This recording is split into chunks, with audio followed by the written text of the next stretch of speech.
Сайн бацхан үзэгчтэй үзэгч та бүхэндээ энэ өдрийн мэндийг хүргэе. Олон улсын эмэгтэйчүүд эрхийг хамгаалах өдрийн бас мэндийг үзэгч та бүхэнд хүргье. Тэгэхээр Орхон аймгийн эмэгтэйчүүдийн төрийн бас байгууллагуудын санаачлахаар бид хэлэлцүүлэг зохион байгуулах гэж байна. Тэгэхээр олон улсын эмэгтэйчүүдийн эрхийг хамгаалах өдрийг бол ер нь ихэнхдээ баяр ёслолын байдлаар бол тэмдэглэдэг. За энэ удаад бид хүмүүс эмэгтэйчүүдийн эрхийг ер нь яаж хамгаалах юм, гэр бүлийн хүчирхийлэл ер нь ямар байгаа юм, энийг ер нь бид гэр бүлийн хүчирхийллээс эмэгтэйчүүдээ хүүхдүүдээ яаж урьдчилан сэргийлж хамгаалах энэ талаар бас ярилцахаар албаны хүмүүсийг урьсан байгаа. Тэгэхэд гэр бүлийн хүчирхийллийн эсрэг нэгтгэцгээ урайлаханд ор зохион байгуулж байгаа хэлэлцүүлэгт хүрэлцэн ирсэн зочдтой бас юуны өмнө талархлаа илэрхийлье. Тэгэхээр зочдоо би нэвтрүүлгийнхээ танилцуулъя. Манай өнөөдрийн хэлэлцүүлэгт Улсын их хурлын гишүүн Батчимэг, за мөн Монголын эмэгтэйчүүд, инженеруудын, технологичид, математикчид, эрдэмтдийн Орхон аймаг дахь салбарын тэргүүн Эрдэнэ Цэцэг, за мөн ариун хэлхээ төрийн бас байгууллагын тэргүүн Үлзиймаа, хүүхэд гэр бүл хөгжлийн элтсийн мэргэжилтэн Чулуун Цэцэг, за цагдаагийн газрын хүүхдийн ахлах байцаагч, цагдаагийн хуршууч Бадмараг, залуучуудын хөгжлийн төвийн зохицуулагч Оргил Болд, за мөн нийгмийн ажилтан хүрэлцэн ирсэн байгаа. За үүнээс гадна бизнес эмэгтэйчүүдийн холбооны тэргүүн Оюун Цэцэг, за прокурорын газрын туслах прокурорын газрын тамгын хэлэлцийн дарга Мөнхтия болон бусад албаны хүмүүс өмгөөлөгчдийн төлөөлөл хүрэлцэн ирсэн байгаа. Мөн манай ерөнхий боловсролын сургуулийн хүүхэд багчууд маань хүрэлцэн ирж өөрсдийнхөө санал хүсэлтийг энэ хэлэлцүүлэгт хүргэхээр хүрэлцэн ирсэн байгаа. Тэгэхээр бидний өнөөдрийн ярилцах сэдэв бол гэр бүлийн хүчирхийлэл байгаа. Гэр бүлийн хүчирхийлэл яг юунаас үүсэж байгаа? Эндээс бид яаж урьдчилан сэргийлэх юм? За мөн сая Улсын их хурлд өргөн баригдсан энэ гэр бүлийн хүчирхийллийн хуулийн шинжилсэн найруулгын талаараас ярилцах байгаа. Гэхдээ эхнийх асуултыг би цагдаагийн газрын төлөөлөл тавья гэж бодлоо. За ер нь өнөөгийн манай аймагт өнөөдрийн байдлаар гэр бүлийн хүчирхийлэл нь ямар байгаа? Энд хүртэж байгаа хүмүүс ер нь хэр байна, тийм ээ? Цагдаагийн газарт бас тоо баримт байгаах. Энэ талаар хоёул яриагаа эхлүүлэх үү. За Орхон аймагт цагдаагийн газрын хүүхдийн ахлах байцаагч цагдаагийн хуршууч Бадмараг. За юуны өмнө гэр бүлийн хүчирхийллийн гэмт хэрэг тоо баримтаас үзэгчтэй зогс дурдъя гэж бодож байна. Орхон аймагт сүүлийн 5 жилийн байдлаар гэр бүлийн хүчирхийллийн гэмт хэрэг бүрдэгдсэн 2011 онд 47 гэмт хэрэг, 2012 онд 51 гэмт хэрэг, 2013 онд 56 гэмт хэрэг, 2014 онд 52 гэмт хэрэг, 2015 оны эхний 2 сарын байдлаар нийт 11 гэмт хэрэг бүрдэгдсэн байна. За эндээс энэ гэмт хэргийг зүйлчлэлээр нь авч үзвэл за 99-1 буюу бусдын бие махбодод хөнгөн зэргийн гэмтэл учруулах гэмт хэрэг 40. За 98-1 буюу бусдын бие махбодод хүндэвтэр гэмтэл учруулах гэмт хэрэг 4. За 96-гийн 1 буюу бусдын бие махбодод хүнд гэмтэл учруулах 1. За 100-гийн 1 буюу тарчлах гэмт хэрэг 3. За 126-гийн 3 буюу хүчинтэх гэмт хэрэг тус 1 бүртгэгдсэн байна. За эндээс үзвэл гэмт хэргийн хохирогчийг бид нар бас дүн шинжилгээ хийж авч үзсэн байгаа. Эндээс 2014 оны нийт 52 гэмт хэргийн, за эмэгтэй 44 байна, эрэгтэй 5 байна, хүүхэд 3 байна.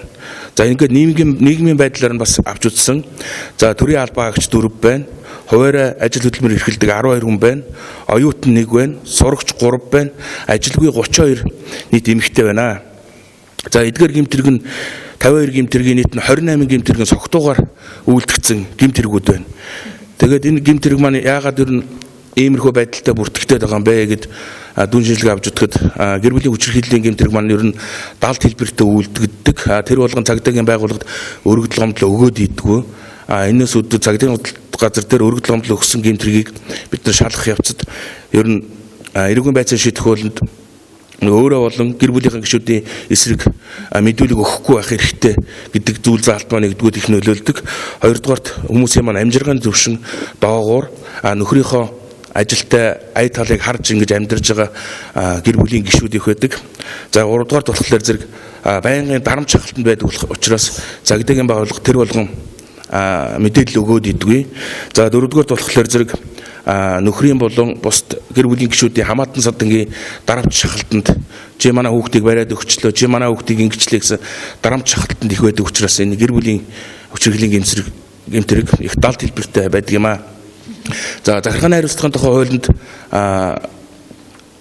21-р зүйлд бусдын амгалан тайван байдлаар алдагдуулах, гэр орондоо агсан цогтуу тавих зүйл заалт дээр манай саат болох байранд өдөр болгон 10-аас 15 хүн эрүүлжүүлдэг нийт 80 орчим хувь нь ер нь гэр орондоо бусдын амгалан тайван байдлаа алдагдуулсан гэсэн шалтгаанаар эрүүлжүүлэгддэг. За эндээс харахад ер нь гэр орондоо агсан тавьсан хүмүүс маань дийлэнх нь ер нь их нэртэй үр хүүхдүүдэд агсан тавьсан шалтгаанаар эрүүлжүүлэгддэг боловч энэ гэмт хэргийн тал дээр авч үздэггүй ер нь захиргааны зөрчлийн байдлаар ер нь шалгаж шийдвэрлэдэг. За ар гэрээс нь ирсэн эхнэр хүүхдүүд маань нөхрийгөө баримтлуулчихгүй ямар нэгэн байдлаар торгуулад авчих гэсэн нөхөр нь ажил хийдгийн улмаас нэг ар гэр маань дараад нөхөр нь баримтлагчвал тэжээнд идэх юу байхгүй болчих жишээтэй. Ийм учраас буцаад эхнэр муу ар гэрийн гэр бүлийн гишүүд дээр буцаад дарамт шахалт их буцаж ирдэг юм байнамаа. Тэгээд энэ 2015 оны улсын их хурлын хаврын чуулганаар энэ гэр бүлийн хүчирхийлэлд тэмцэх тухай хуулийг нэн тэргуунд одоо оруулж хэлцүүлэх шаардлагатай гэж цагдаагийн байгууллагаас үзэж байгаа маань. Баярлалаа. Микрофоныг үлцэн багч тус шилжүүлээ. Миний нэр Үлцэн Маа ариун хүлхээ төрийн бас байгууллагын тэргүүнээр ажиллаж байна. За тэгэхээр өнгөрсөн 2014 онд манай Орхон аймгийн засаг даргын тамгын газраас бас энэ гэр бүлийн хүчирхийллийн нэг зүйл заалтыг хэрэгжүүлж гэр бүлийн хүчирхийллийн хохирогч иргэдийг хамгаалах байр байгуулсан байгаа. За энэ хамгаалах байранд манай төрийн бас байгууллагаас одоо эрх зүйн үйлчлэгээ тусалцаа үзүүлэх чиглэлээр хамтарч ажиллаж байгаамаа. Тэгээ энэтэй холбоотой би бас энэ цагдаагийн байгууллагын сая ажилтан мэдээлэл хийсэн байгаа. Хамгаалах байранд одоо 2 сард байгуулагдсан цагаас хойш нийт 150 гаруй хүн хандсны 44 нь бол хүүхэд, 6 нь эрэгтэй. За тэгээд 8 нь бол одоо 60-аас дээш насны өндөр настай хүмүүс. За бусд нь эмэгтэйчүүд гэдэг ингээд байж байгаа. Тэгээд нийт энэ хамгаалах байранд хандаж эрх зүйн зөвлөгөө үйлчлэгээ авсан, сэтгэл зүйн юу авсан. За тэгээд 72 цагийн одоо үнэгүй үйлчлэгээ хамрагдсан энэ хүмүүсийн үндсэндээ 80% нь бол урд өмнө ерөөсөө хууль цагдаагийн байгууллагад хандж байгаагүй ийм хүмүүс байгаа. Тэгэхээр сая байцаагч маань хэллээ шүү дээ. Энэ бол дал нуугдмал хэлбэрээр оршин байгаа асуудал бол маш их байна гэд. За нэг юм асуудал байна. Хоёрдугаар тэгвэл би бас энэ одоо хамгаалах байрныхаа зүгээс бид нэр одоо хамтраад нийтдээ одоо Орхон аймгийн хэмжээнд 1200 гаруй хүнийг хамруулад гэр бүлийн хүчирхийлэл, энэ гэр бүлийн харилцаа ер нь манай аймагт ямар шуухан байна вэ гэдэг тал дээр бас нэг тандалт судалгаа хийж үзсэн байгаа. Тэгээ энэ судалгааны дүнгээс би зүгээр давчхон нэг 2-3 тоо хэлье гэж бодож байна л да. Гэр бүлийн одоо харилцаанд бол нийтдээ хамрагдсан 1200 гаруй хүмүүсийн 40.3% нь бол одоо гэр бүлдээ ямар нэгэн зөрчил маргаантай байдаг. За гэр бүлийн гишүүний аль нэг юм байнгын дарамт хүчирхийлэлд байдгаа гэсэн ийм одоо хариулт асуулганд оролцсон хүмүүс өгсөн байж байгаа. Тэгэхээр зэргийн асуудал бол одоо нийгэмд зайлшгүй тулгамдсан их одоо асуудал байна гэдг нь бол харагдаж байгаа гэж хэлэхэд болно. Тэгэхээр зэрэг үүнтэй холбоотойгоор энэ хамгаалах байрны асуудал шийдэгдэх. За тэгээд урьдчилан сэргийлэх энэ асуудалдаар бол одоо манай энэ шинээр батлагдах гэж байгаа хууль бол бас нэлээд одоо ололтой сайн талуудыг бол багтааж өгсөн хууль байгаа гэж үзэж байгаа. Тэгэхээр энэ дээр манай одоо оролцогч гишүүд бас нэмэлт саналаа хэлэх байхаа гэж ингэж бодож байна. Хамгаалах байр за байгуулснаар хүмүүс бас нөгөө хүнд хэлж чаддаггүй, ярьж чаддаггүй зүйлээ ярьдаг. Эсвэл одоо зодон хийлээ гэхэд, зодууллаа гэхэд ирээд нэг 2-3 хоног барилгачдаг ийм тохиолдол нэг талаар авна шүү дээ. Нөгөө талаар бас хараа хүмүүс бол бас мэрэгжил боловсролын хувьд дандаа одоо амжиргааны түвшин доогуурч гэдэг ч юм уу ажилгүй ийм хүмүүс биш байгаа. Тодорхой хэмжээний ажил төрөлтэй боловсролтой өнөөдөр одоо тэрэгтэл төрийн байгууллага ажил төрлөө эрхлээд явж байгаа хүмүүс байж байна. Хүний нэр төр гэдэг бол асар их чухал тийм ээ. Тэр утгаараа ингээд хүн болгон би ийм байдалд байгаад байна гэж ил тод яриад явж чаддаггүй. Тийм ээ. Тэгэхээр энэ хамгаалах байранд байгуулагдсанараа бол хүмүүс одоо тий бусдаас ичил зовлгүйгээр ингээд зайлшгүй өнөөдөр хүний эрхийн тухай хуулинд байгаа тийм ээ хамгийн наацхийн одоо эрх бол амьд явах эрхийг одоо хангаж өгч байгаагаараа энэ хамгаалах байр бол маш чухал ач холбогдолтой зүйл болсон гэж. Тэгэхээр нэг ийм асуудал үүсэхгүй юу? Миний хувьд бодож байна л да. Ер нь ингээд хамгаалах байранд очичлаа. Тэгээд эргээд одоо мэдээж тэр хоёр эвлэрээд гэр барандаа очлаа гэхэд чи ям одоо хамгаалах байранд ямар их ханддгийг чи инглээ миний нэр төрийг инглээ гэсэн ийм асуулт дахиад нөгөө нэг тэр бүлэг хүчирхийлэл дээр нэмэгдээд ингээд бас хүндрэл тэр хүнд бас цохол болохгүй. Энэ асуудал бол гардаг. Ер нь цагдаа хандсны дараа ч гэл гардаг. Гэхдээ эндээс одоо бид нэр зөвхөн энэ 3 хоног 72 цаг байрлуулад нэг төр зүрийн сэтгэл зүйн зөвлөгөө өгөөд ингээд амь насын хамгаалах төдийгээр өнгөрөх биш. Энээс цаашаа өшөө энэ хүмүүсийг одоо нийгэмшүүлэх сэтгэл зүйн хөвтөнд одоо тусалцаа дэмжлэг үзүүлэх одоо энэ олон талтай арга хэмжээг зайлшгүй явуулж иж одоо энэ үр дүнд хүрнэ л дээ. Тэгэхээр зэрэг энэ асуудлыг одоо тэр одоогийн шинэ хуулинд бол нэлээд сайнаар багтааж гисэн гэж би бол ойлгож байгаа тий. Тэгэхээр энэ дээр бол одоо олон нийтийн оролцоо тийм ээ. Манай төрийн болоо төрийн бүс байгууллагуудын хамтын ажиллагаа, хууль хяналтын байгууллагуудын хамтын ажиллагаа, тэр хууль дээр заасан одоо зайлшгүй эрх хязгаарлах арга хэмжээгээд тийм ээ. За тэр хүчирхийлэгч гээд байгаа одоо зөвхөн эрхтэй хүнийг бас хэлээд биш шүү дээ тийм ээ. Эмэгтэйчүүдээс ч бас ийм асуудал гаргаж байгаа асуудлууд байна. Тэр хүмүүсийн одоо энэ сөрөг зан үйлийг засах сургалт тийм ээ. Хүмүүжлийн соён гэгээрүүлэх гээд олон талын ажил арга хэмжээ зохион байгуулах шаардлагатай байгаа. Тэгэхээр зэрэг энэ бүхнийг бол зайлшгүй одоо энэ хуулийн зүйл залтаар одоо зохицуулах зүйтэй байгаамаа. Баярлалаа. Би тэгэхээр чулуун цэцэгчээс дараагийн бас асуултыг асууя л да. Тэгэхээр таны хувьд бол хүүхдэд олон жил ажиллаж байгаа тийм ээ. Мэдээж тань дээр бол одоо жаргал зовлонгоо яриад ирж байгаа олон эцэгч үж байгаа хүүхдүүд байгаа. Энэ дээр та бас одоо сая миний асуулттай холбогдуулан товчхон мэдээлэл хийвэл ямар мэдээлэл өгөх вэ? За баярлалаа. Тэгэхээр энэ хэлэлцүүлгийг зохион байгуулж байгаа одоо зохион байгуулагчдад бол юуны өмнө маш чухал одоо яг энэ цаг үед бол зайлшгүй одоо болоод цаашид бол хэрэгцээтэй энэ асуудлыг хөндөж байгаа явдалд бол бас хүүхдийн байгууллагад ажилладаг ажилтны хувьд хамт олонныхоо хувьд олон мянган хүүхдүүдийн өмнөөс гэр бүлийн өмнөөс бол бас тодорхой хэмжээний талархлыг хэлмээр байна. За тэгээд бол сая та бол асуултаа ерөөсөө сая дөнгөж сая гэхэд хүртэл одоо би ажлаасаа наашаа гарахад хүртэл яг гэр бүлийн энэ далд хүчирхийллийн асуудалтай бас л ярилцаал ингээд ирж байна. Тэгэхээр зэрэг энэ гэр бүлийн хүчирхийллийн асуудал гэдэг бол одоо өнөөдөр зөвхөн тэр тухайн одоо хаалганы цаана байгаа тэр гэр орны тэр одоо гэр бүлийн гишүүдийн хоорондын үйл даяараа хүн болгоны оролцоотой иргэн бүрийн одоо хуулиар хүртэлсэн үүргийнхаа дагуу мөн тодорхой хэмжээнд олгогдсон эрхийнхаа дагуу бол энэтэй тэмцэхээс өөр зайлшгүй шаардлага бол тулгарч байна. За тухайлах юм бол энэ дээр нодлон бол одоо Бачим гишүүн ирээд бид нартай бол хэлэлцүүлэг хийжсэн. Тэгээд бидний хувьд бол маш их энэ одоо шинжилсэн хуулийн найруулгыг бол удахгүй одоо их хурл маань батлах юм байна гэж бол үнэхээр одоо олон мянган хүүхдүүд гэр бүлийнхээ өмнөөс бол миний хувьд бол их идэвхтэй оролцож талархалтайгаар бол хүлээж авч ирсэн. Гэхдээ харамсалтай нь бол энэ одоо хууль өнөөдрийг хүртэл одоо ингээд батлагдахгүй байгаагаас болж бол олон мянган одоо хүүхэд гэр бүлийн одоо амь нас, эрүүл мэнд, сэтгэл санаа бүх зүйл бол хохирж байгаа. За жишээлбэл гэхэд өчигдөр одоо би нэг морины уралдаанд явж байхад цагдаагийн газраас бол 102-оос уцтлаа. Говьл багт бол үлгийтэй хүүхдийг одоо энэ чинь өнөөдөр өвлийн хүүтэн байгаа шүү дээ. Хаврын тэргуун сар хэдий боловч тийм ээ. Тэнд бол одоо илгээлтийн байрны тэнд үлгийтэй хүүхэд хаягдсан байна. Энийг яах вэ гэдэг асуудал ярьж байгаа.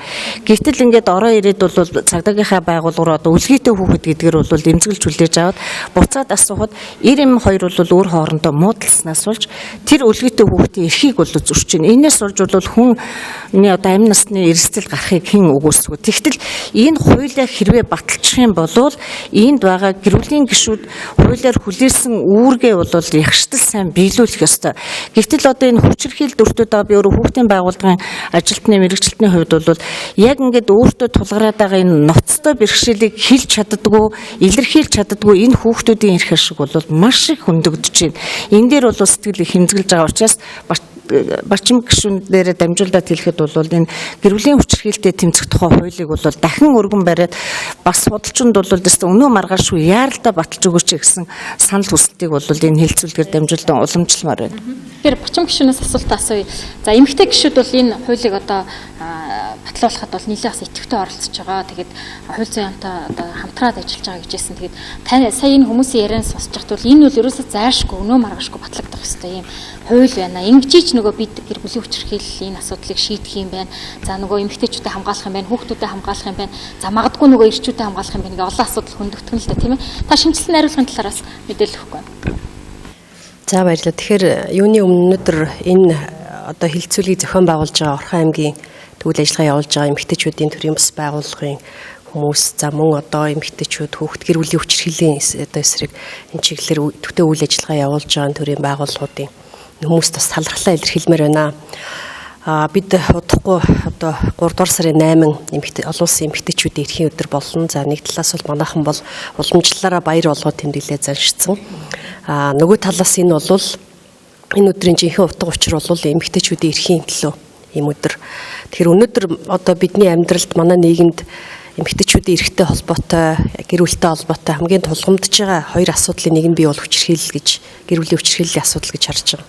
За нөгөө нэг асуудал нь бид магадгүй тусдаа сэдв. Гэхдээ зүгээр энд бас онцолж дуртахад өнөөдөр бол бид одоо Монгол оронд бас ядуурл нэлээд хэмжээнд байна.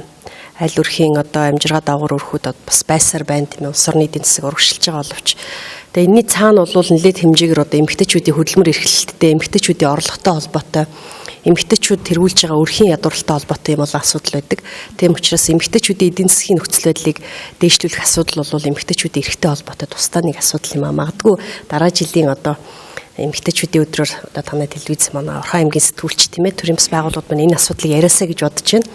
Тэгээ өнөөдөр бол гэр бүлийн хүчирхийлэл бол яалтчгүй одоо эмэгтэйчүүдийн эрхтэй холбоотой хамгийн хурц асуудлын сэдвийн нэг нь мөн сая манай цагдаагийн ажилтны ярьлаа 2014 онд гарсан 52 гэмт хэрэг тийм ээ гэр бүлдээ үлдгэсэн. Тэр бол мэдэгдсэн, илэрсэн тэр шүү дээ. Далд хэлбэртэй маш их зүйл байгаа.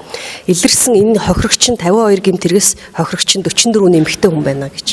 Үнэхээр одоо гэр бүлийн хүчирхийлэл бол гол одоо байна харамсалтай нь манай эмэгтэйчүүд эхчүүд байгаа. Олон шалтгаантай. Тэгээ нэг одоо сэтгэл эмзэглүүлсэн зүйл байдаг л да. Өнөөдөр эмэгтэйчүүдийн хоригдож байгаа эмэгтэйчүүдийн 30% нь нөхрийнхээ амь насыг бүрлгэсэн эмэгтэйчүүд байна гэдэг. Яагаад гэд ингэ шалтгааныг судлаад үзэхээр олон 10 жилээр гэр бүлийн дарамтанд байсан. Хүчирхийлэлд байсан. Ингээ сэтгэл санааны зочролд өртсөн гэдэг одоо өөрийгөө барих юу чадахгүйгээр ийм гэмтэрэг үлдсэн. Ийм харамсалтай одоо үйл явдал амьдрал дээр зөндөө олон байдаг. Тэгэхээр гэр бүлийн хүчирхийлэл яагаад бид нар ингэж онцолж авч үзэж тэмцэл өрнүүлэх шаардлагатай юм бэ гэхээр түрүү нэгэн хэлсэн энэ бол нэгдүгürt мэдээж ерөөсө төрийн үүрэг бол иргэдийнхээ аюулгүй амьдрах юу болон нөхцөлийг баталгаажуулах шүү дээ тийм ээ. Хүн гэр бүлдээ ч гэсэн аюулгүй байх хэрэгтэй. Энэ төлөө төр ажиллах хэрэгтэй. Нэгдүгürt, хоёрдугаарт энэ гэмт хэрэг өөрөө хохирогч тэр хүчирхийлж байгаа, хүчирхийлүүлж байгаа тэр хоёр өөрөө гэр бүлийн харилцаатай холбоотой. Тийм учраас үр хүүхдэрээ холбогдсон байдаг, амьдралаараа холбогдсон байдаг, эд хөрөнгөөрөө холбогдсон байдаг, ах トゥ усээрээ холбогдчихдаг. Ингээд байнгын далд хэлбэрт жирийн гэмт хэрэг бол ахын гэмт хэрэг нэг удаа үлдэгдээд шийдэгдчихдэг бол гэр бүлийн юу хүчирхийлэл бол хэдэн 10 жилээр үргэлжилдэг. Ингээд энэ гэр бүлээс үр хүүхдэн төрөхтэй дахиад хүчирхийлэлтэй гэр бүлээс тийм сэтгүүтэй үр хүүхдөрдөө дахиад нийгэмд гэмт хэрэг дэлгэрэх шалтгаан болдог. Ингээд гэр бүлийн хүчирхийллийн нийгэм тусч байгаа муу улбаа бол маш их байдаг юм аа. Тийм учраас гэр бүлийн хүчирхийлэлтэй бол тэмцэх шаардлагатай. За хуулийн асуудлыг ярьж байна. Энэ хууль бол үнэхээр чухал. Бид нар одоо цаг алдахгүй батлуулах чиглэлээр ажиллаж байгаа. Гэхдээ хуулийн өмнө би нэг зүйлийг онцолж хэлмээр байгаа нь хууль батлагдаад энэ асуудал одоо гэмтэргээс одоо өрчлөн сэргийлэх чиглэлээр ялангуяа хохирогчийг хамгаалах, дэмжлэг үзүүлэх чиглэлээр олон акц дэвшил гарна. Энэ бол зайлшгүй. Тэгэхдээ бид одоо амьдралд ялангуяа далд байгаа энэ хэлбэрийн асуудлыг зөвхөн хуулиар шийдэж чадахгүй. Энд ялангуяа манай эмэгтэйчүүдийн, эхчүүд, эцэг эхчүүдийн үүрэг оролцоо бол маш их чухал. Гэр бүлд хайр байгаа цагт тийм ээ, гэр бүл бие биенийг хүндэлж харьцаж байгаа цагт тэр гэр бүлд хүчирхийлэл гарахгүй, үр хүүхэд одоо хүчирхийлэлд өртөхгүй. Тийм учраас энэ соён гэгэрүүлэх энэ асуудлыг бол би одоо нэг удаагийн хэлэлцүүлэг биш, дахин манай цагдаагийн байгууллага, төрийн бас байгууллагууд хамтраад цуврал хэлэлцүүлэг болгож явуулсан Орхон аймаг тийм ээ. Гэр бүлдээ одоо хүчирхийлэл үлдэнэ гэдэг бол өөрөө ямар муу утга учиртай. Зөвхөн манайхан ч нэг тийм ойлголт байдаг шүү дээ. Эр юм хоёрын хооронд илжиг бууж оруулч гэдэг юм уу тийм ээ. Гэр бүлийн асуудал бол гэр бүлийн л асуудал. Би аваад цуцсан ихнэр алгадаж яагаад болдгүй. Хүүхдээ яагаад зодож болдгүй. Тэр энэ бол ийм муу үр дагавартай юм а гэдэг бид нар дахин ярьснараа гэр бүлийн төдийг улс нийгмийн аврах юм а. За тэгээд гэр бүлийн хүчирхийллийн хуулийн тухайд бол ерөнхийдөө ялангуяа улсын хурлдах эмэгтэйчүүдийн бүлгийн хувьд бол гэр бүлийн хүчирхийлэлд тэмцэх хуулинд маш их ач холбогдол өгсөн. 2012 оны сүүлчээс эхлээд хууль зүйн яамтай хамтраад энэ гэр бүлийн одоо хүчирхийлэлд тэмцэх хуулийн төсөл дээр бол шууд оролцож ажилласан. Олон улсын сайн туршлагуудыг судалсан. Өнөөдрийг хүртэл манай Монгол улсад хэрэгжиж байгаа гэр бүлийн хуулийн манай хуультай шүү дээ одоо уг нь бол хууль байгаа. Харамсалтай нь энэ хуулийн зохицуулалт өөрөө хүчир дутагдaltaй хоорондын харилцаа уялдаа холбоо сул учраас үр дүнгээ өгөхгүй байна гэж үзэж байгаа. Тэгэхээр өнөөгийн хуулийн дутагдaltaй тал нь юу вэ? За энэ дээр одоо ямар байгууллагууд оролцож ямар үүрэг хүлээх ёстой юм тийм ээ. Хохирогчийг яаж хамгаалах юм? Дахин давтагдах энэ гэмтэрэг давтагдахаас яаж өрчлөн сэргийлэх юм? Төр одоо тэр хамгаалах байрыг одоо нөхцөлийг бүрдүүлэхэд ямар шаардлага тавих юм? Ямар байгууллагууд яаж уялдаж ажиллах ёстой ингээд олон өөрсдийн туршлагыг олон улсын туршлагатай харьцуулж судлаад нэлээд ажилласан, зүйл заалт бүр дээр ажилласан. За олон аймагуудад эмэгтэй гишүүд бас биечлэн явж хилцүүлэг хийсэн. Миний хувьд бол бас сая дурдлаа Орхон аймагт бас холбогдох байгууллагын хүмүүсийг оролцуулаад бас хилцүүлэгээ санал авсан. Ингээд өнгөрсөн 5 дугаар сард 2014 оны 5 дугаар сард улсын хурлд хууль зүйн яамнаас өргөн бариад ажлын хэсэг байгуулагдаад явж байсан. За харамсалтай нь бол янз янзын шалтгаанаар одоо хилцүүлэг их хойшилсан. Үүний дотор бол бас нэг үнийг хэлэхэд ерөнхийдөө манай нийгэмд байгаа уламжлал сэтгэл зүй тийм ээ. Ер нь гэр бүлийн хэрүүлийг хуулиар зохицуулаад яах юм бэ гэдэг ийм эрчүүдийн одоо улс төрчдийн хандлага ч гэсэн их хурл бас нэлээд байгаа. Нэг үг хэлэхэд тийм учраас энэ бол бас хуулийг батлагдахгүй өнөөдрийн хүртэл хилцүүлгэнд орохгүй хойшоо татагдахад нэлээд нөлөөлсөн. Тэгээ өнөөдөр бол үнэхээр сая 4 настай хүүхэд амь насаа алдсан эмгэнэлтэй гэмт хэрэг гарсан шүү дээ. Монгол орон даяар биднийг зочиосон. Бид юу гэж харамсаж байгаа гэхэлэр хэрвээ гэр бүлтэй хүчирхэлтэд тэмцэх бидний одоо энэ дэмжиж байгаа хууль батлагдсан байсан бол магадгүй саяны одоо Балчир охин амь насаа алдахгүй байх боломж байсан гэж харж байгаа. Яагаад гэвэл энэ хуулиар бид одоо тэр гэр бүлийн хүчирхийллийг мэдээлэх тийм ээ иргэд одоо нийгмийн ажилтан тухайн одоо хөрш сэргэлтэй ойр байгаа хүмүүс гэр бүлийн хүчирхийллийг мэдээлэх асуудлыг хуулиар өргөжүүлж байгаа. За дээрэс нь сая харамсалтай зүйл бол эмнэлэгт очисны дараа эцэг их нь гомдлгүйгээд тэр одоо охиныг аваад буцаагаад аваад явсан байгаа байхгүй. Энэ хууль батлагдаад үйлчлээд явж байгаа бол би хуулийн төслөөр бол гэр бүлийн одоо хүчирхийлэгч хичнээн гомдлоо татаж авлаа ч гэсэн энэ хэргийг үүсгэх шалтгаан болохгүй.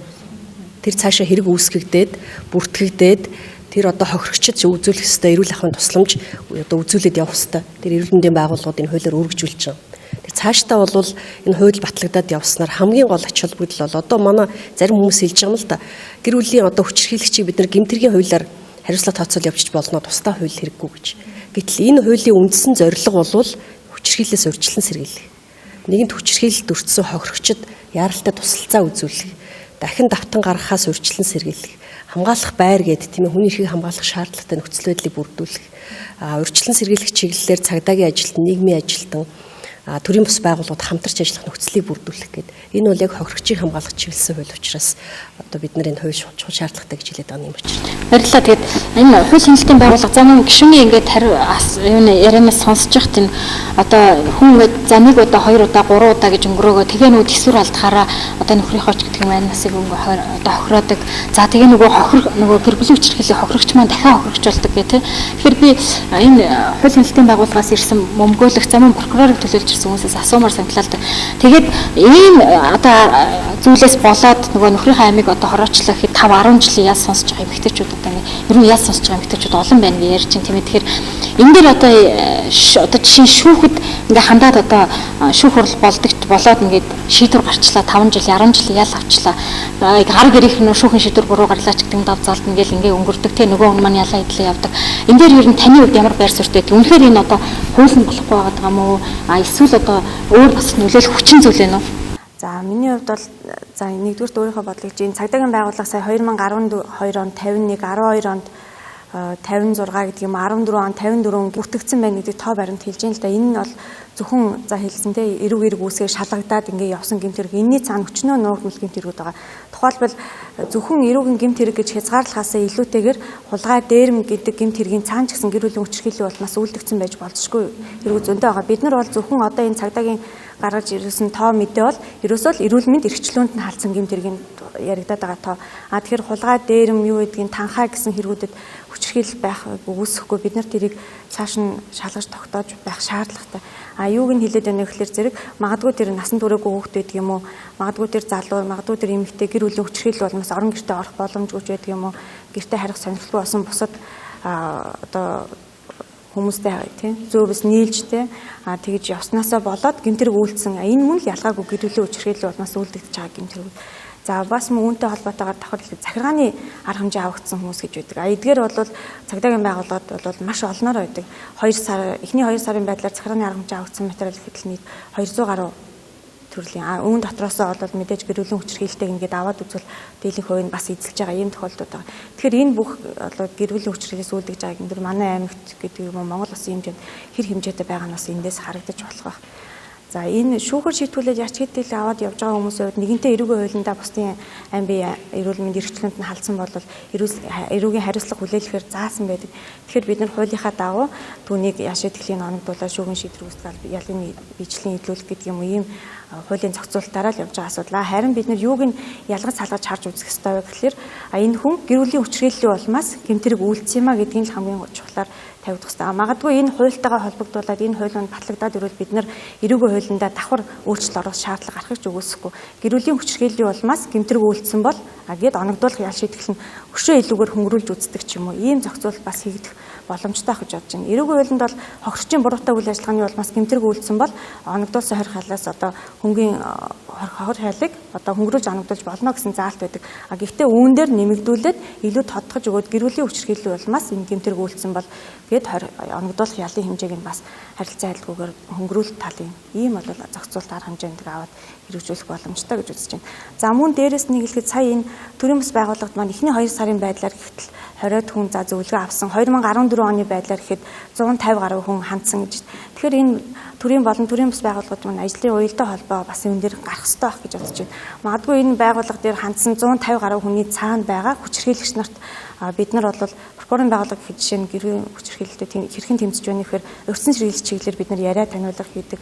Тэдгээрээс одоо судалгаа авах гэх мэт байдлаар бол ажилладаг. Тэгэхээр гол нь юун дээр очиж ажиллах вэ? Жирийн иргэд дээр очиод урьдчилан сэргийлэлт чиглэлээр ажиллахад хүчирхийлэгч байхгүй байна гэх харилцан адил хүмүүс байна. Магадгүй энэ төрийн бас байгууллагад хандсан хүмүүс яагаад арга гэртэн тэр хүчирхийлэгч нарыг судалгааг нь бид нар аваад цагдаагийн байгууллагатайгаа бусад байгууллагатайгаа хамтраад яриа урьдчилан сэргийлэлт чиглэлээр яриа таниулга яг тэр хүчирхийлэгч нартай бас хурц ажиллах шаардлагатай байх гэж бодож байна.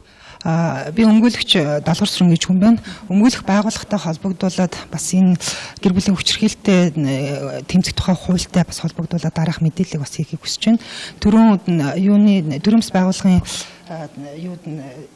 тэргүүн хэлж байсан тэр юуны хамгаалах байрны талаарх. За энэ дээр би бас нэг мэдээлэл хийхийг хүсэж байна. Энэ хамгаалах байранд одоо хандж байгаа тэр хүмүүсээс бас хувь зүйн тусалцаа авах буюу одоо зөвлөгөө авахыг хүссэн хүмүүс одоо бас өмгөөлөгч нартай хамтарч ажилласан. За энэ хугацаанд байгаа тэр 150 гаруй хүмүүсээс яг одоо хувь зүйн тусалцаа авсан 12 хүн байдаг юм байна. За энэ 12 хүний хувьд гэх юм бол за мэдээ юу гэх юм бол энэ хүмүүс гэр бүлийн хүчирхийлэл буюу одоо гэртээ нөхөр нь байнгын ахсан цогтоо тавьдаг. Тэр хүмүүсийг амгалан тавин байдлыг алдагдуулдаг. За мэдээж хэрэг агсан цогтоо тавьж байгаа гэр бүлд одоо эхний удаад бол гэр бүлийн одоо гишүүд бол ямар нэгэн байдлаар хүлийн зөвшөөрдөг бол сүгэлдээ ууралдаг, бухимддаг, хүүхдүүд нь хичээлдээ явж чадахгүй байдаг, хичээлдээ мууддаг, гадуурт хиндэг гэл ингээл их олон одоо зөрчлүүдэнд бий болно л доо. Энэ бий болж байгаа байдлуудаас одоо өмнө нь Орхон аймгийн хэмжээнд гэхэд энэ хамгаалах байр бол огт байгаагүй. Энэ 2014 оноос эхэлж хэрэгжсэн энэ юуны төслийн хүрээнд одоо хамрагдж байгаа хүмүүсээс 12 тэр хууль зүйн тусалцаа авах гэж байгаа ирж байгаа хүмүүсээс тодорхой хэмжээнийх нь гэр бүлээ цуслуулах хэмжээнд хүрсэн. Бас өөртөө саяны тэр цагдаагийн байгууллагын мэдээлэлтэй холбогдуулаад тэр ямар нэгэн байдлаар эрүүл мэнд нь одоо хохирсон тийм ийм хүмүүс бол хандж ирсэн. За эдгээр хүмүүсээс одоо хандсан байдлыг бол бид нар ямар хөө тусалцаа үзүүлдэг гэхээр өнөөдөр хэрэгжиж Монгол улсын хэмжээнд хэрэгжиж байгаа хуулийнхаа дагуу бид нар тусалцаа үзүүлнэ шүү дээ. Инхээр бол яадгүй гэхээр эрүүгийн хэрэг үүсгэрэвэл эрүүгийнхний хэрэг үүсгэхдээ тэр гимбуруугийн асуудал нь шийдэгддэг. Гэр бүлийнхэн асуудлыг мэдээж хэрэг тодорхой хэмжээгээр бид нар салгаа зааглаад өгж байгаа ч гэсэн цаана үлдэж байгаа нөгөө хүмүүс маань одоо тэр хүмүүс нөгөө эрх зүйн юу өгж байгаа тусалцаа маань одоо сэтгэл зүйн хувьд тааламжтай байсан уу гэдэг хэсэг асуудал тааралдана. Тэгээ энэ дээр бол одоо өнөөдрийн бидний хилээд байгаа тэр гэр бүлийн хүчирхийллийн тухай шинэ хууль маань өнөөдөр энэ тэргүүний хэрэгцээтэй болчиход байгаа байхгүй юу? Нийгмийн харилцаа гэдэг маань өөрөө тодорхой тэр харилцааг одоо юу зохицуулж чадах хууль өнөөдөр хэрэгтэй тий. Тэгэхэд нөгөө хууль бидэнд байхгүй. За өнөөдөр гэхэд би бас энэ хуультай холбогдуулаад бас дараах мэдээлэл буюу тайлбарыг бас хийхийг хүсэж байна. За энэ шинэ хууль дээр бол бас тийм төсөл орж ирсэн байгаа. Урд нь бол нөгөө гэмт хэрэгтэй тэмцэх тухай хуультай холбогдуулаад юу орон нутгуудад гэмт хэрэгээс урьдчилан сэргийлэх зөвлөл ажилтдаг шүү дээ. Тэр зөвлөл бол огт байхгүй. Өнөөдрийн хүртэл. Гэтэл энэ гэмт хэрэгээс урьдчилан сэргийлэх зөвлөлтөд хамтдаад бас гэр бүлийн хүчирхийллийн тухай энэ зөвлөлийг бас байгуулах ийм зохицуулт шинээр орж ирсэн. Энэ зохицуулт өнөөдрийн хүртэл хэрэгжиж чадахгүй байгаа. Тэгэхээр энийг бид нэр хилцүүлгийнхаа одоо бас энэ хилцүүлгээс тодорхой хэмжээний бас нэг шийдэл гарах бах. Тэр шийдэл одоо хэдийгээр бид нэр тухайн хуулийг хүлээж байхгүй ч гэсэн тийм энэ хуулийг одоо хэрэгжиж эхэлтэл одоо ямар нэгэн санаачлагаар энэ олон юуны төрийн бас байгууллагууд байна. Мөн төрийн бас байгууллагууд байгаа учраас эдгээр бүгдээрээ нийлээд ямар нэгэн энийг уриалга юм уу санаачлах байдлаар бас бид нэр хэрэгжүүлэхээр зөвхөн зохицуулт маягийн журмаар ч юм уу зохицуулж байхаар бас энэ зүйлүүд өнөөдөр байх ёстой. Гэмт хэрэгээс урьдчилан сэргийлэх тухай хууль гарсантай холбогдуулаад гэмт хэрэгээс урьдчилан сэргийлэх бүх ажиллагаанууд бас тодорхой хэлбэр буюу загварт орсон шүү дээ. Энэ шиг өнөөдөр бид нэр гэмт хэрэгээс урьдчилан сэргийлэх тухай хууль маань буюу энэ гэмт хэрэгт одоо юу гэр бүлийн хүчирхийлэлд өртөж байгаа одоо тодорхой субъектүүд маань бас боломжийн зохицолтолгоо хуулийг гэж одоо юу яахгүйгээр одоо хүлээхгүйгээр тэ ингэж зохицогдож явж явах хэрэгтэй байх гэж бодож байгаа. За дараагийн бас энэ өмгөөлтэй холбоотой буюу бидний хийж байгаа ажиллагаатай холбоотой бас нэг зүйл маань одоо өмгөөлөгч хүний хувьд эмэгтэй хүний хувьд юу ажиглагддаг вэ гэхээр одоо энэ юуны гэр бүлийн хүчирхийлэл гэдэг маань дандаа нуугдмал байдлаар байдаг. Өнөөдрийн одоо мэдээлэл өгж байгаа төрийн бас байгууллага болон хууль цагдаа хяналтын байгууллагуудын мэдээллүүд маань зөвхөн гэмт хэрэгт тооцсон буюу ямар нэгэн гомдлоо тухайн одоо асуудлаа хилээд ирсэн ил хүмүүсийн хүрээнд яригдж байгаа одоо факт эргэтний юу зүйлүүд байхгүй. Тэгэхэд нуугдмалаар байгаа зүйлүүд маш. За тэр хүн нуудгийн байж. Тэгвэл гэр бүлийн бусад гишүүд нь яагаад энийг хийж болохгүй гэж. За тэр гэр бүлийн гишүүд үнэхээр гэр бүлдээ хайртай байдаг юм байж.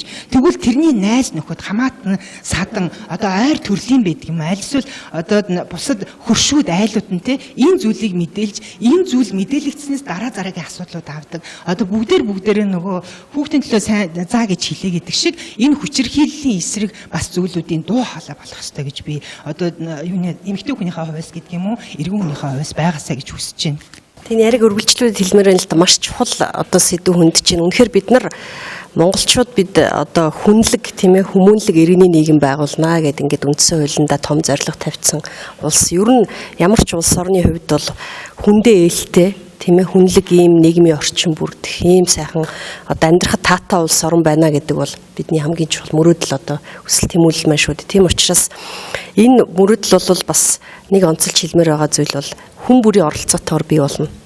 Зөвхөн хууль гарснаар юм уу тийм ээ төр хяналт тавьж ивэл нэг хайрладаг тийм ээ хүчирхийлдэг. Төрийн нүд хүрээгүй бол далд хүчирхийлдэг бол тэнд сайхан гэр бүл сайхан амьдрал бий болохгүй шүү дээ. Тийм учраас бид яагаад ингээд энэ гэр бүлийн хүчирхийллийг үл твчих тийм ээ жигшин зэвүүцэх ер нь гэр бүлдээ таатай юу орчин бий болох энэ асуудлыг бид нар ерөөсөө хүн бүр гэр бүлээс өөрөөсөө эхлэх тухай ярих бол их чухал гэж бодож байна. Нэгдүгээрт хоёрдугаарт сая ярианд хөндөгцөх чухал асуудал бол заавал хууль хүлээхгүйгээр хийх боломжууд бол бас олон ажил боломж байгаа. Үнэхээр гэмт хэрэгтээ тэмцэх зөвлөлийн дэргэд гэр бүлийн хүчирхийлэлтэд тэмцэхийн зохион байгуулалтыг хийх боломж өнөөдөр байгаа юу гэвэл байгаа. Ялангуяа гэр бүлийн одоо хүчирхийллийг илрүүлэхэд хамгийн ойрхон байдаг хүмүүс бол одоо баг дээр тийм ээ за Улаанбаатар хот бол хороон дээр сум дээр ажиллаж байгаа хүмүүс бол илүү айл өрхүүдтэй иргэдтэй хүмүүстэй ойрхон байдаг. Тийм учраас гэр бүлийн хүчирхийлэлтэд тэмцэхийн хуулийн төсөл дээр бол жишээлбэл хамтарсан баг гэсэн санаа явж байгаа юм л да. Хамтарсан баг бол баг дээр байгуулагдана, суман дээр байгуулагдана, хороон дээр байгуулагдана. Тэр зөвлөл бол гэр бүлийн хүчирхийлэлтэд тэмцэх зөвлөл бол нийслэл аймаг гэдэг. Тэгэхээр энэ хамтарсан баг жишээлбэл одоо цэвэр өөрчлөлт сэргийлэх зорилготой. Тэгээд энэ хамтарсан багаар дамжуулаад гэр бүлийн хүчирхийлэл үүсэх шалтгаантай тэмцэх ийм зорилготой юм. Жишээлбэл тэнд нийгмийн ажилтан байснараа тухайн одоо баг дээр амьдарч байгаа гэр бүлийн тийм ээ үнэхээр гэр бүлийн хүчирхийлэл гарч болцсошгүй ажилгүй нөхөр нь арх байнга хэрэгэлдэг тийм ээ одоо амьдралын үнэхээр гачигдaltaй сэтгэл санааны дарамттай байдаг айл өрхөө тодорхойлоод тэгээ энийг аймаг орон нутгийнхаа удирдлагатай хамтраад тэр гэр бүлд ажлын байр бий болгож тусалцаа үзүүлэх боломж юу байна тийм ээ арх байнга хэтрүүлэн хэрэгэлдэг бол одоо архиталтай тэмцэх чиглэлээр сэтгэл зүйн зөвлөгөө эмнэлэг эмч нарын байгууллагатай хамтарч ажиллах боломж юу байна. За ингээд одоо хэрвээ юу энд гэр бүлийн хүчирхийлэл далд одоо эхнэр нөхөр хоёрын хооронд эсвэл эцэг их нь хүүхдээ ингээд зодоод одоо хүчирхийлэл учруулад байдаг болвол тэр баг хорооны нийгмийн ажилтан цагдаа хамтраад тэр гэр бүлтэй ажиллах ийм боломжийг өөрөөр хэлбэл хүмүүстэйгээ ажиллаж хүмүүстэйгээ ойрхон байж иж одоо төрийн ажилтнуудаар дамжуулаад гэр бүлийн хүчирхийллээс сэргийлэх ийм үндсэн үзэл санаал энэ гэр бүлийн хүчирхийллийн хуулинд байгаа юм л да. Тийм учраас одоо бол засгийн газраас соёл зүйн яамнаас буцаагаад татцсан байгаа энэ хуулийг. Бид бол хууль зүйн сайд бол буцааж өргөн барих бах. Тэгээ зайлшгүй батлагдах ёстой гэж үзээд байгаа. Тэгэхээр нийгмийн дэмжлэг хүмүүсийн хохирогчоо хамгаалах, хүнээ хамгаалахтай холбоотой. Энэ ч бол гэмт хэргийн хуулиас зорилго нь өөр шүү дээ. Үйлдэгдсэний дараа хариуцлага тооцох хууль байхгүй эрүүгийн хууль гэдэг чинь. Бид бол одоо яг хүнээ хамгаалах, урьдчилан сэргийлэх энэтэй холбоотой ажлын уялдаа сайжруулах хуулийг л яриад байна. Харилцаа тэгэхээр бас эмэгтэйчүүдтэй ойр ажилтдаг, олон жил бас эмэгтэйчүүдтэй ажилласан төрийн бас байгууллагын тэргүүнүүд хүрэлцэн ирсэн. Тэгээд эдгээр хүмүүсийнхаа саналыг сонсоо оюун цэцэгч микрофоныг шилжүүлээ. Тэгээд хэлж яана л та. Ер нь тэр үлцэмагч мэдээлэл гаргаж ирсэн. Ер нь одоо ирж байгаа хүмүүсийн ихэнх нь одоо нэг ажил хийдэг те төрийн одоо байгууллагад ажилладаг ч гэдэг юм ийм хүмүүс байна. Яг тийм нөгөө нь одоо амжиргааны түвшинээс доогорч гэдэг юм ийм айл өрхөд баг байна гэсэн мэдээлэл ирж байгаа. Таны хувьд олон жил ажилласны үед ер нь энэ одоо эмэгтэйчүүдийн хүчирхээлтэй холбоотой, гэр бүлийн хүчирхээлтэй холбоотой та юу хэлэх вэ? За баярлалаа. Тэгэхээр энэ төрөлцөө ирсэн нийт хүмүүст өдрийн мэнд хүргэе. Удахгүй болж байгаа Мартин 8-ны мэндийг Эрдэнэтийн бүх эхчүүд, эмэгтэйчүүдэд хүргэж байна. Тэгэхээр үнэхээр энэ хүчирхийлэл гэдэг бол одоо бие даасан ийм одоо нийгэмд маш их хор уршигтай ийм үйл явдал байна л да. Тэгэхээр зэрэг энийг одоо бид нар яаж урьдчилан сэргийлэх вэ гэдэг талаар бас илүү одоо ярих байх. Энэ хуулийг шинжилэн батлагдж байгаа энэ хуулийг одоо дэмжих нь манай Эрдэнэтийн одоо энэ эмэгтэй төрийн бас байгууллагуудын бас зорилго болж байна гэж ингэж ойлгож байна.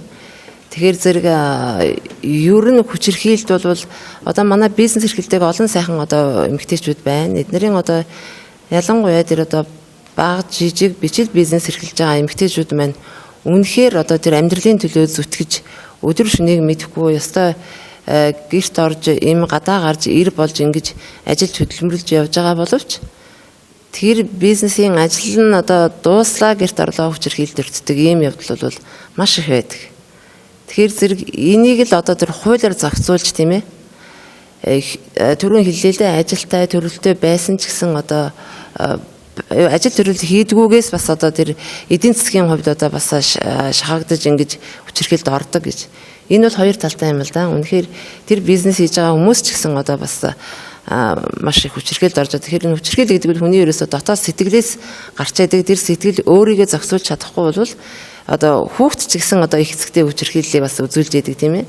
Зөвхөн одоо хүүхдүүд хүчирхийлэлд ороод байдаг биш. За тэгээд тэр их одоо өндөр настай хүмүүс за мөн одоо төрийн болон тодорхой одоо бас ажил төрөлтэй байдаг ийм хүмүүс ч гэсэн одоо хүчирхийлэлд өртөөд тэгээд энийг одоо ил гаргаж чадахгүй. Тэр хүчирхийлэл одоо ил гарч чадахгүй байна гэдэг нь ерөөсөө л хувь хүмүүсийн дотоод сэтгэлтэй маш их одоо холбоотой юм а гэж ингэж би ойлгож байгаа. Тэгэхээр хүн болгон одоо өөрийгөө мэдэрч хүн гэдгийг одоо ухамсарлан ойлгож энэ хүчирхийлэл гэдэг бол аратан амтны л одоо үйлдэл юм а гэдгийг одоо сэтгэж мэдэрч чадах юм бол энэ хүчирхийлэл бол багасах байх л да. Тэгээд одоо энэ шинжлэгдэн одоо боловсруулагдж байгаа энэ хууль бол үнэхээр одоо урьдчилж хүмүүсийг хамгаалсан хүчирхийлэлд өртүүлэхгүй байхаар ийм их сайхан заалтууд байгаа юм лээ. Тэгэхээр зэрэг энэ мэн одоо дахин давидж батлагдаасаа гэж ингэж бас бодож байна.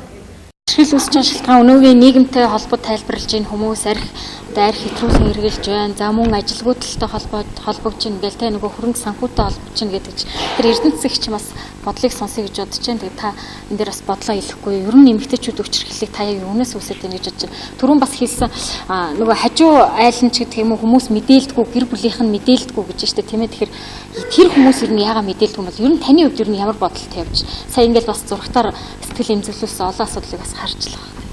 За энэ одоо асуудлыг тойрч ярьж байгаа өнөөдрийн энэ хилцүүлэг маань манай Орхон аймагт ажиллаж байгаа одоо эмэгтэйчүүдийн төрийн бас байгууллагуудын санаачлагаар бас хийгдэж байгаа их баяртай байна. Ингээд би Монголын эмэгтэй инженерүүд, технологичид, эрдэмтэд, математикчдын салбарын төлөөлөл болон оролцож байгаа.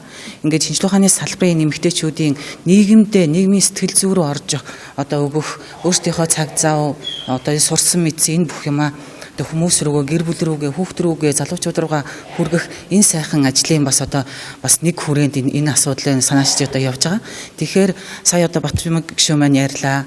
Оюун цэцэг одоо дарга маань ярьж байна. Тэгэхээр энд юу хэлж байгаа нөхөр үнэхээр хүчирхийлэл гэдэг маань нэг талаас их том одоо нийгмийг хамарсан юм тийм ээ. Ингээд төрийн одоо зайлшгүй шаардлага оролцсон гэдэг юм уу ийм асуудал гэхээсээ илүү нөгөө талаас хүн бүрийн өөрөө өөрсдийгөө одоо залж жолоодох ялангуяа сэтгэлийн хөдөлгөөний сөрөг үзэгдлийг тийм ээ одоо аль болохоор гаргахгүй байх энэ тал дээр л одоо чухал байна. Тэгэд манай Орхон аймгийн хувьд бол одоо эмэгтэйчүүдийн ингээд жишээлбэл одоо 20-од одоо эмэгтэй эрдэмтэд байна. Тэрний дотроос 5 одоо боловсрлоор хамгаалсан хүмүүс байна. Тэгэхээр боловсрлын философи маань өөрөө нэг талаас хүн төлөвшлийн гүн хаан, нөгөө талаас иргэн төлөвших үйл явцыг судлах шинжлэх ухаан гэж үздэг. Тэгэхэд эрдэмтэд одоо эрүүл мэндийн чиглэлээр тэр боловсрал бүх л байгууллагууд байна. Бүгдээрээ л гэр бүл, байгууллагынхаа хамт олон үр хүүхэд тийм ээ ингээл нийгэм рүү чиглэсэн энэ их олон ажлыг явуулдаг боловч яагаад энэ асуудал өнөөдөр хүртэл ийм бухимдал байдалтай улам одоо анхаарал татаад байна уу, хуулийн тийм ээ чангатгах асуудал яригадаад байна вэ гэхээр бүгдээрээ ялангуяа манай байгууллагаас одоо энэ шинжилсэн хууль дээр орцсон байгаа заалт дээр зан үйлд нөлөөлөх сургалт гэдээ байна л да. Тэгэхээр бид нар бүгдээрээ аль аль байгууллагууд тийм ээ өөрсдийнхөө хүч чадал, нөөц болцоо гишүүдийнхээ одоо энэ чадвар дээр тулгуурлаад нийгмийн сэтгэл зүйн рүү орох, ялангуяа хүмүүсийнхээ энэ сэтгэлийн хөдөлгөөний илэрлэлийг зөв одоо гаргаж тийм ээ илэрхийлдэг энэ дадлыг багаас нь одоо хүүхд залуучууд багаас нь төлөвшүүлэхэд их анхаарлаа хандуудыг гэж их бодоод байгаа. Яагаад гэвэл сэтгэлийн хөдөлгөөн гэдэг маань өөрөө аливаа хэрэг явдлыг хүлээж авч байгаа хүний тэр үйл байдлыг хэлээд байгаа байхгүй. Тэгэхээр эерэг байдлаар хүлээгээл авах юм бол аз жаргалтай байна, амьдрал гэр бүл сайн сайхан байна, үр хүүхэд нь одоо тийм ээ сайхан төлөвшлөө гэдэг ингээд бахархдаг гэр бүлүүд төрд одоо тийм ээ одоо төрийн ажлын маань үр дүн болоо гардаг зүйл маш их бий. Үнэхээр төрийн байгууллагуудын хувьд бол хамтарсан багийн хүрээнчдэр маш олон чиглэлээр маш сайн ажилдаг. Би өөрөө төрийн байгууллагын ажилтан хүн байсан. Өнөөдөр бол бид нар үнэхээр төр дангаараа энэ бүх асуудлыг шийдэх боломж байхгүй. Тийм учраас төрийн бас байгууллагууд бид нар иргэд өөрсдөө тэгээ одоо чадах хүнд өөрт нь юу мэдэж чадчихин тэрийгэ бусдаа түгэх ийм л сайхан одоо ийм аян одоо юу байдгийг тийм ээ ийм сэтгэлийн одоо цацал өргөсөн ийм сайхан ажлын хүрээнд энийг одоо дэлгэрүүлэн ажиллая гэсэн юм бодолтой сууж байна да. Тэгэхээр би залуучуудынхаа одоо дуу хоолойг сонсохоо өмнө бас нэг зүйл цагдаагийн газраас үсэ гэж бодож байна. За мөн үлзэмагч их хариулж болно. Ер нь хандж байгаа хүмүүсийн насны ангилалч гэдэг юм уу ингээд даваад үзвэл залуу гэр бүлүүд их байдаг юм уу? Эсвэл одоо нэг амьдрал нь тогтож байгаа гэр бүлүүд байдаг юм уу? Энэ талаар бас та мэдээлэл өгвөл цагдаагийн газраас тодруулаад тэгээд залуучуудаас асууя.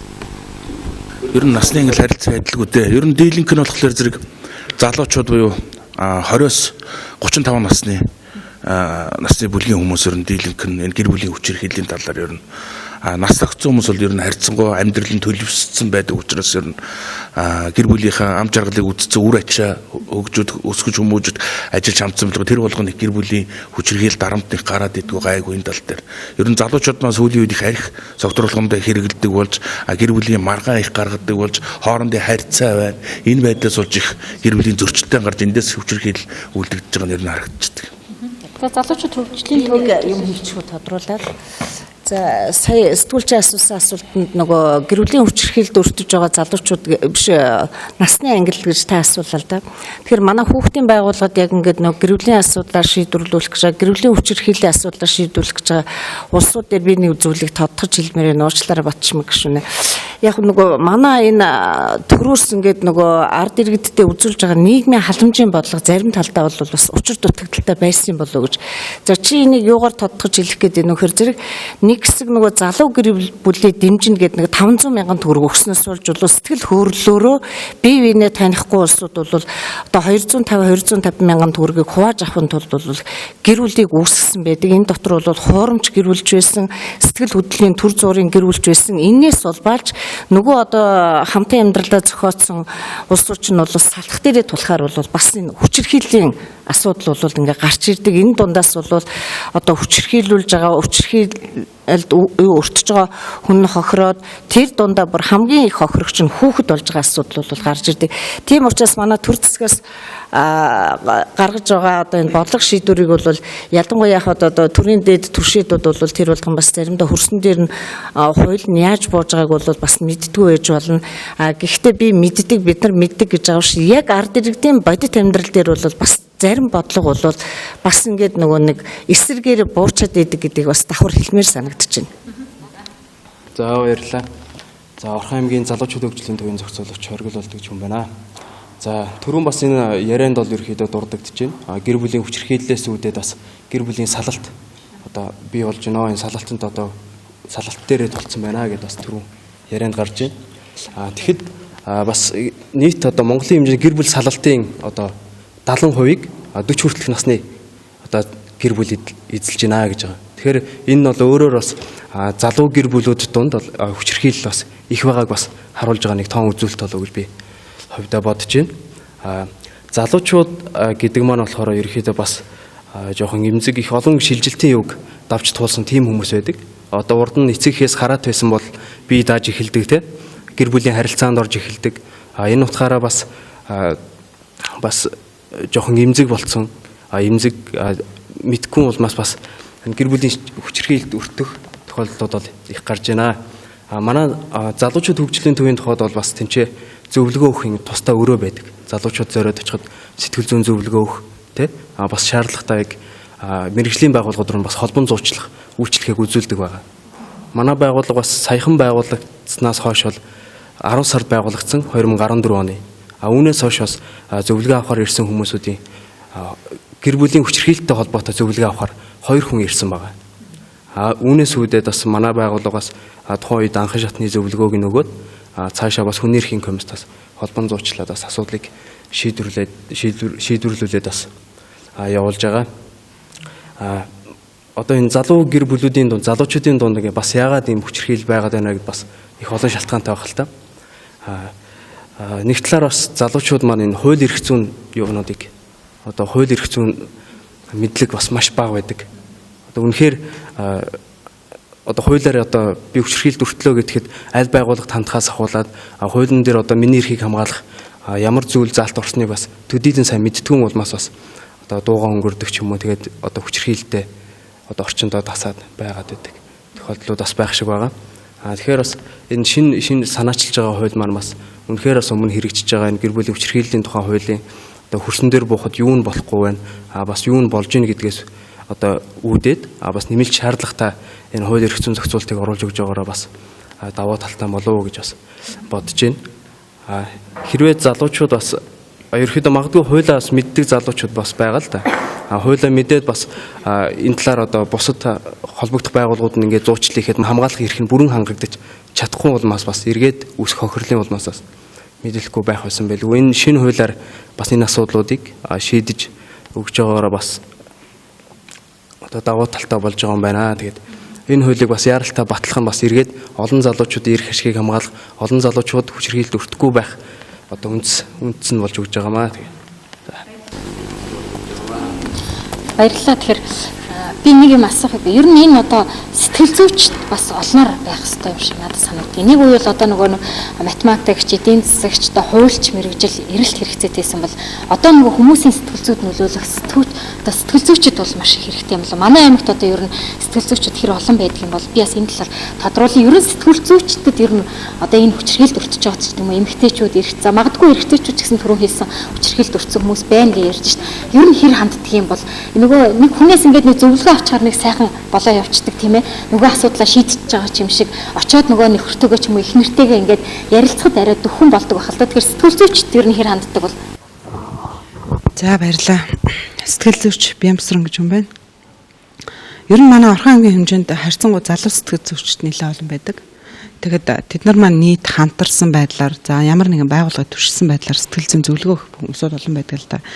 Зөвхөн миний үйл ажиллагааны хүрээнд залуучууд маань нэлээд төлхөө ирдэг. За 30-аас дээш насны 35-аас 45 насны залуучууд маань бас нэлээд төлхөө орж ирдэг. За мөн бас өндөр настангууд их орж ирдэг. Тэгэхээр бид нар энэ дээр юу ярих гэдэг нь тэгэхээр өнөөдөр бид нар гэр бүлийн хүчирхийллийн талаар ярьж байна. Гэр бүлийн хүчирхийллийн эсрэг хуулийг одоо дэмжих их хурлд одоо хилцүүлэх талаар ярьж байна л да. Тэгэхээр энэ зайлшгүй одоо хилцэх асуудлын нэг болчиход байна. Тэгэхээр бид нар юу гэж хэлэх гээд байна. Тэгэхээр би нэг жишээн төрөл яриа л да. Саяхан нэг 25 та залуу ингэж ярьж байгаа. Бид нар өнөөдөр гэр бүлдээ ороод ойлголцож болж байна. Би нөхөртөөгөө өнөөдөр тантай ярьчаад нөхөртөөгөө яриад би ойлголцож болж байна. Яриулж байна. Гэтэл миний эхнэр тэрийг хүлээж авахгүй байна. Хүлээж авахгүй болохоор хоёулаа сэтгэл зүйчдэр хамт чад уулзах гэхээр үгүй би чадахгүй гэх юм. Энийг би яах ёстой вэ гэдэг байгаа байхгүй. Тэгэхээр тэр улсуудын характеруудыг бид нар өөрсдөө нийгмийн төр зохицолгоо одоо нөгөө түрүүн Бачмагш ярьсан шүү дээ. Чукагч мөн ч гэсэн ярьсан. Соён гэгэрүүлэх гэж яриад байгаа шүү дээ. Бид нар янз янзын одоо сурталчилгаа, янз янзын яриа хэлцүүлгийг, янз янзын одоо энэ тэнд болж байгаа одоо уулзалт зөвлөгөөнийг төлхөө зохион байгуулмаар санагдсан. Дээрээс нь дахиад тэр үнэхээр тэр эмэгтэй, үнэхээр тэр гэр бүлийн залуу, үнэхээр тэр гэр бүлийнх нь эмэгтэй хүн нь тэр хүн чинь өөрсдөө сэтгэл заслаа өөрөө тайвшруулж яаж, өөрөө таатгаж гэр бүлээс таатай орчин бүрдүүлж өгөх юм л да. За бас нэг жишээ гэхээр тэтгэврт гарсан 60-та өвгөн орж ирж байгаа. Тэр өвгөн юу гэсэн бэ гэхээр та нар гэр бүлийн хүчирхийлэл болохоор л хүүхдүүд, залуучууд гэр бүл гэж ярьдаг. Бид нар ч гэсэн гэр бүлд өртөж чинь, хүчирхийлэлд өртөж чинь гэхээр тэр нь яаж яасан бэ гэхээр 35-та хүү маань өөрөө арх удаг гэж байгаа. Тэр хүү яадаг вэ гэхээр архины мөнгөгүй болчгараа тэр хөгшнийг ирж тэтгэврээ авсныхан дараа мөнгөний авдаг. Очрлууж өөрөө төрүүлж очрлоо зогсож жагаад мөнгөний урдуур нь тэр өвгөнөр ахуулчаад тэтгэврийн мөнгөний аваа авчдаг. Энд дэр ямар нэгэн зохицуулт яагаад байлгаж болдгүй юм бэ? Би өөрөө төрийн байгууллагад 40-40-ны ажилласан хөшүүн байна. Энд дэр ямар нэгэн зохицуулт оруулж өгөөч те. Бид нар гэр бүлийн хуулийн төслийг уншиж үзсэн гэж мундаг үг ирсэн л да. Тэгэхээр бид нар ч гэсэн тэр саяны энэ гэр бүлийн хүчирхийлэл эсрэг тухай хуулийн дээр энэ зохицуултыг ч гэсэн ямар нэгэн байдлаар оруулж өгөх ёстой юм болов гэж хараад байгаа. Энэ дээр бас өнөөдөр залуучууд маань ирсэн байна. Хүүхдүүдийн төлөөллүүд ирсэн байна. Хүүхдүүд өөрсдөө ганцаарч ирэхээс маш их айдаг. Дайлангуй сэтгэл зүйн зөвлөгөө авахаас их айдаг. Яг тэгэхээр та намайг битгий энд ирсэн гэж хэлээрэй.